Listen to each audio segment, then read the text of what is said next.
The common qualities of good answers at GCSE history. What A, B, C and D mean and how they work. First of all, A. Answer the question. Sounds very obvious, but it's easy in the pressure of the exam to just write about the topic and not really focus on what's required. So to get around this, if in doubt, use the words of the question in the first line of your answer. For example, if it asks you was the Treaty of Versailles too harsh on Germany, you would use the words in your answer, to some extent the Treaty of Versailles was too harsh on Germany because, and then give your evidence. The next aspect is both sides of the argument. So you want to make sure that you both agree and disagree with the suggestion in the question. Or another way of thinking of it, try to include more than one possible answer before concluding one way or the other. So, was the Treaty of Versailles too harsh? That's obviously, you can either agree or disagree. More than one possible answer before you conclude. It's key to conclude one way or the other. So, the third one is C, contextual knowledge. So here you need to show off all of that detailed knowledge from the app. It requires dates. It requires specific physical evidence if possible. So how many people joined the Hitler Youth, or how many people were unemployed by 1932 in Germany? Those sorts of things. And there's the example.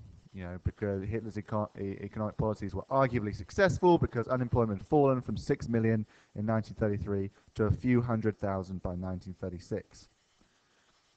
D, detail from the source.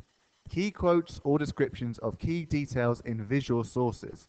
So if you've got a written source, you can quote that. Sometimes in visual sources like cartoons, there is also a bit of text as well. Often the title of a cartoon is really handy and really gets to what the cartoon's about, so try and use them.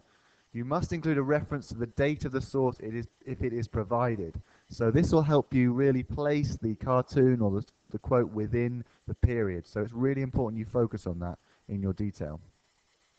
So here, the detail that I'm going to focus on, the date, 30th of September 1938, and Stalin here is looking on, and the message is he's looking on, wondering about what's going on at the Munich conference. So after you complete an answer to a past paper question, it's a good idea to go through your work, highlighting it with a color for A, B, C, and D, and check to see on the different types of questions if you've included all the parts you need for that particular question. Obviously, you can try and do A and get it wrong. You might not have the right message. So you need to check the mark scheme or ask your teacher for feedback. Are you doing this right? Is your C, is your contextual knowledge good enough? Is the D, detail from the source, quoting the right thing to get you full marks? So take a proactive approach and sort out your ABCD for full marks this summer.